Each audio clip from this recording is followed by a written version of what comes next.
BJP সরকারে আসার আগে বলেছিলেন যে সকালে ধরবো দর্শনকারীদের, বিকালে খরচা করব, সেটা তো দেখা যাচ্ছে না। না, তাদের নিশ্চয়ই কোনো বাধ্যবাধকতা আছে। আমি যেটা জানতে পারলাম, প্রথমে একজন অ্যারেস্ট হলো, তারপর বিজেপির একজন কর্মকর্তা সে গিয়ে তাকে শান্তনু বাবু মনে হয়, সে গিয়ে ছাড়িয়ে আনলো। তাহলে বিজেপির ধর্ষণকারীকে তো হিসেব মতো এখানে প্রমোট করছে। একটা বাচ্চা মেয়ে গেল ধর্ষণ করা হলো, আর তার আসামিকে বিজেপির নেতা ছাড়িয়ে আনছে। এর মতো কলঙ্ক, এর মতো ন্যাক্কারজনক প্রতিবাদী জিনিস আমি আর মানে বলার ভাষা নেই, প্রতিবাদ করার ভাষা নেই। তো এখানে শুভেন্দু বাবু মুখ্যমন্ত্রী, আমাদের সবার মুখ্যমন্ত্রী, তিনি, তার কাছে দাবি থাকবে তিনি কি কারণে দেরি করছেন আমার জানা নেই। হয়তো পার্টির প্রেশার আছে, হতে পারে, কিন্তু তার রাজধর্ম তিনি পালন করবেন এবং মানুষের কাছে যে কথা দিয়ে তিনি সরকারে এসেছেন সেইটা তিনি দ্রুততার সঙ্গে করবেন। এবং অন্যায়ের বিচার যদি মানুষ পায় তাহলে কিন্তু মানুষ ওখানে ঠান্ডা হবে বা প্রতিবাদ আন্দোলন আগামী দিনে আস্তে আস্তে বন্ধ হবে।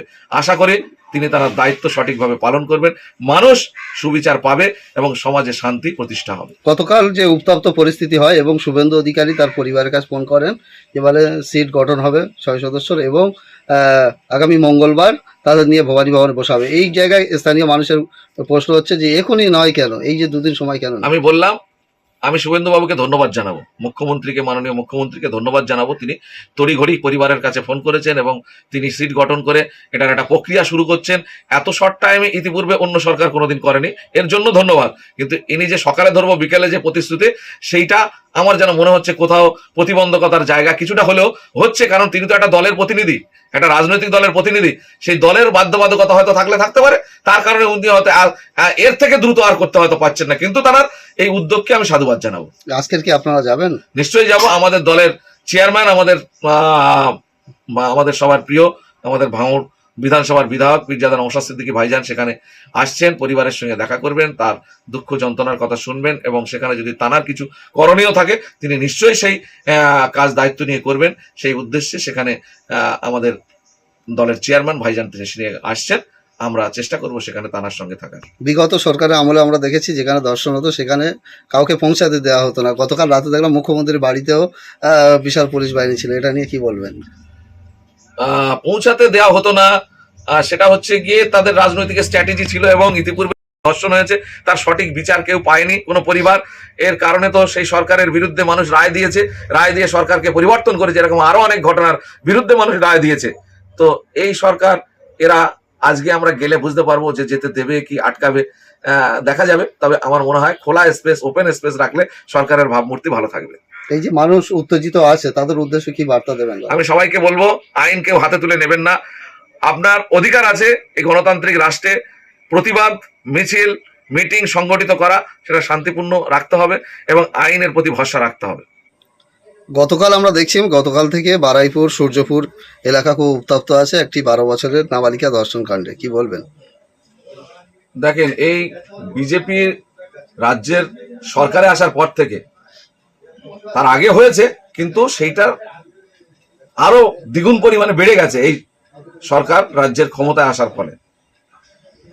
এতে করে আমরা যেটা বুঝতে পারছি, গোটা দেশ তথা রাজ্যে বিজেপি যে ধর্মীয় উন্মাদনা, ধর্মীয় উস্কানি, জাতি বিদ্বেষ বাজারে প্রচার করার যেটা চেষ্টা করেছে, যার মধ্য দিয়ে ভোট কালেকশন করার একটা প্রচেষ্টা, সেটার আজকে তার ফল, খারাপ ফল বাজারে কিন্তু প্রকাশিত হচ্ছে। এতে করে বিজেপির সরকার এবং বিজেপির দল কিন্তু কলঙ্কিত হচ্ছে, সাধারণ মানুষের কাছে গ্রহণযোগ্যতা নষ্ট হবে আগামী দিনে।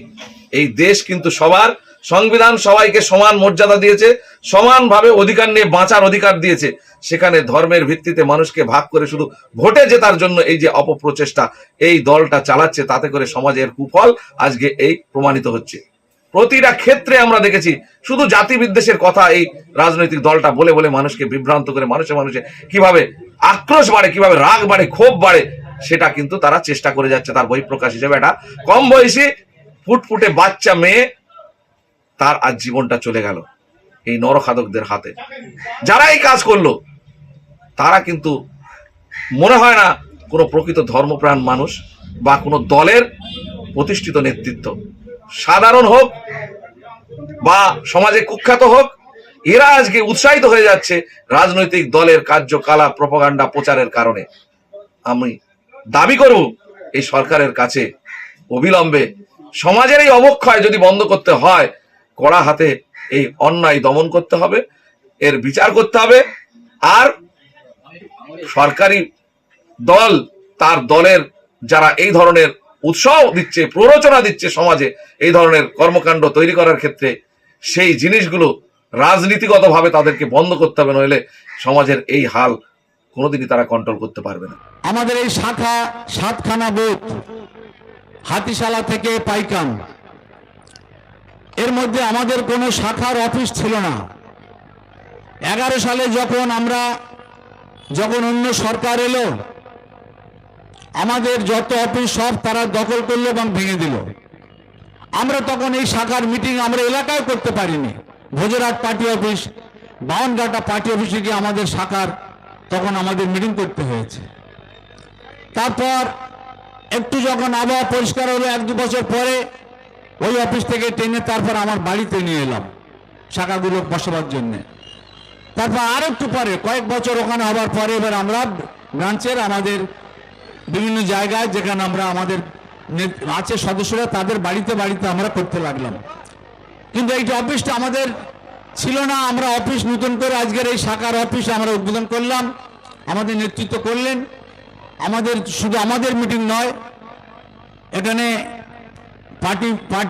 পার্টি অফিস, এখানে আমাদের বামপন্থী যারা সংগঠন আছে তারাও নিশ্চয়ই এখানে আসবেন, মিটিং করবেন। এখন আরো প্রচুর লোক আসছে, আপনারা একটু সাইডটা ছেড়ে যাবেন। এখন আপনাদের সামনে বলবেন আমাদের এরিয়া কমিটির সম্পাদক কমরেড চিত্ত মণ্ডল।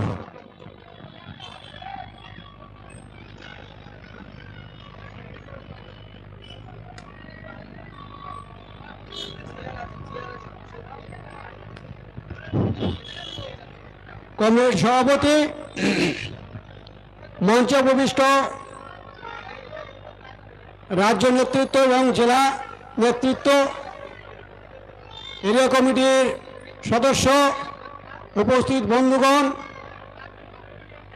এবং আমার এই মাইকের আওয়াজ যতদূর শোনা যাচ্ছে এই এলাকার যারা বসবাস করেন, দোকানদার বন্ধু ও মায়েরা, আমার যে কথা বলার, একটু আগে মোশারফ ভাই বলছিলেন যে পার্টি অফিসের জন্য আমরা বিভিন্ন জায়গায় এর আগে মিটিং করতাম। 34 বছর আমরা এর ক্ষমতায় ছিলাম। তখন পার্টি অফিস আমাদের সব অঞ্চলে হয়েছে, কিন্তু আমাদের অঞ্চলে হয়নি। তখন একটা সুযোগও ছিল মিটিং করার, কারণ স্কুলে আমরা মিটিং করতে পারতাম। কিন্তু এই সময়ে এমন একটা দিন এসেছে, কোনো স্কুল বাড়ি বা কারো বাড়িতে মিটিং করা সম্ভব নয়। একটা পার্টি অফিসের খুবই প্রয়োজন ছিল। সেজন্য এখানকার এই ব্রাঞ্চে যারা কর্মী বা এই এলাকার সমর্থক, তারা যে এরকম একটা উদ্যোগ নিয়ে এখানে পার্টি অফিস খুলেছেন, সেজন্যে তাদেরকে আমি আমার পার্টির পক্ষ থেকে আন্তরিক অভিনন্দন ও লাল সালাম জানাচ্ছি।